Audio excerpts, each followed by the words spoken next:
Why does God allow people to get destroyed by circumstances, by other people? Is God disinterested? First part of the answer is, I do not know.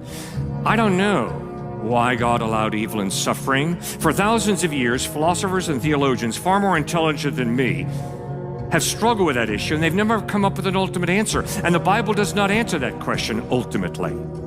So I do not know.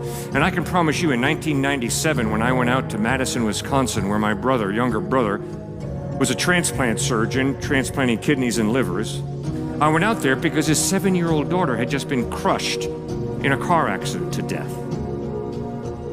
And if you think that I'm going to go out, meet my brother who's far more intelligent than I'll ever be, and explain to him why God allowed his 7-year-old daughter to be crushed by a pickup truck coming down the road at 55 miles an hour, why the babysitter didn't see the stop sign, ran the stop sign, and that pickup truck slammed into the side of the car, sending my 7-year-old niece to an early grave, I'm not going to do that, because that'd be lying. I do not know why God allowed evil and suffering.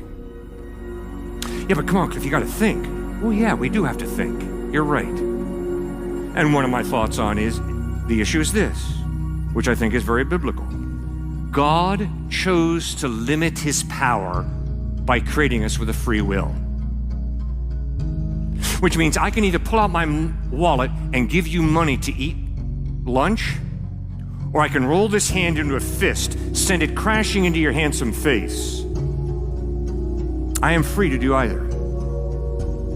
And what the Bible teaches is in Genesis chapter 1, God created us in his image, which means we are not robots, we're not machines. And I like to walk, so if I stumble and fall off of this stage, I'm not going to pick myself up at the bottom and say, phew, I'm glad that's over with. That's determinism. That's fatalism.